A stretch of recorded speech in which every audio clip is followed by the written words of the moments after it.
It seems that Saudi Arabia is oblivious to the irony it's causing by putting itself forward for a seat on the United Nations Human Rights Council. The kingdom is in breach of human rights when it comes to the atrocities it's causing in Yemen, as well as the murder of its own people.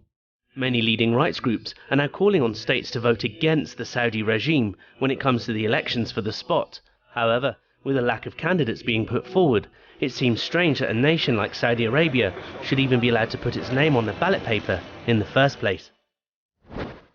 Well, I think that's something that the United Nations is responsible for. I believe that they should have concern about this, and in the rules and regulations and the practices of the United Nations and the Human Rights Council, they specify the kinds of countries that they're investigating and that they want to see their ways changed. And in the case of Saudi Arabia, I'm beginning to wonder if it isn't because there's a little money under the table. People are promised a week on the Red Sea coast with all the Siddiqui they can drink, or a certain amount of money deposited in their offshore bank accounts. The opposition to the submission of interest of the position comes in light of the Saudis' brazen treatment of its own people, from the murder of journalist Jamal Khashoggi to the arbitrary detention of its citizens and members of the royal family deemed a threat by the power-hungry Ben Salman. The Saudi regime also appears to be using an element of blackmail against the United Nations, with reports suggesting that it will withdraw millions of dollars in funding should the United Nations put the despotic regime on the so-called blacklist for acts of cruelty against children, something that the Saudis are clearly guilty of with their war crimes in Yemen.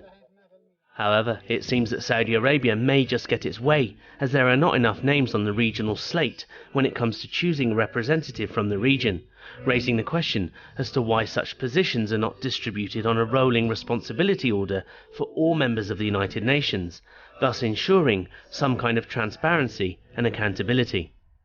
For the Saudis, it seems that they're more than happy to accept the laissez-faire attitude that they were granted following the brutal murder of Khashoggi at the Saudi mission in Turkey, and hence why it could be that the world is clearly happy to turn the other cheek when it comes to such acts, as well as the crimes being committed in Yemen. Then the Saudis feel that being on the board of the United Nations Human Rights Council is something that nobody appears to care about, raising the question as to just what kind of show the United Nations is really running.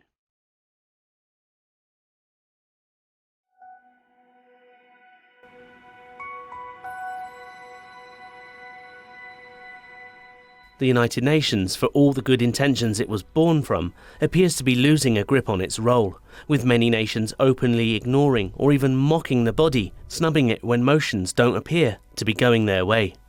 One such example is the Israeli regime's blatant disregard for resolutions passed against it when annexing parts of the West Bank, which has hence seen the US, for example, pull out of the Human Rights Council over allegations that it was being biased against Israel, when clearly it's Israel who is breaching the code of conduct when it comes to the treatment of the people of Palestine.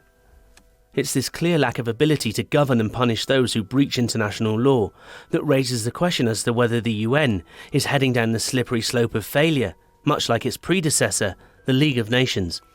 To add insult to injury, another UN body, UNICEF, has recently come out with praise for the Saudi regime in their humanitarian efforts in Yemen, in spite of the regime clearly breaching the law when it comes to bombing civilians and leaving hundreds of thousands of children on the verge of famine, raising the question as to just how accountable the Saudi regime is and how blind the UN appears to be. Well, it's this mindset of people that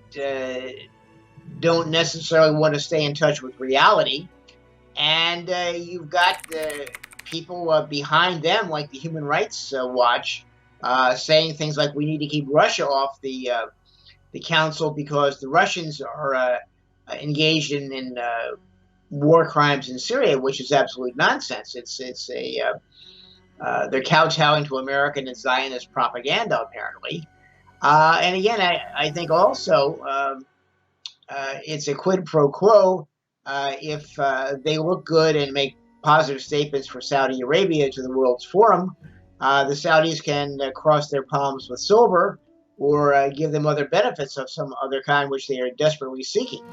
What now remains to be seen is whether the global community will step up to the mark and publicly stand up against the Saudi regime by voting against it in the election to the role of Human Rights Council members, or better still, come together and stand united in boycotting the regime, who clearly violate humanitarian laws when it comes to acting on a global arena.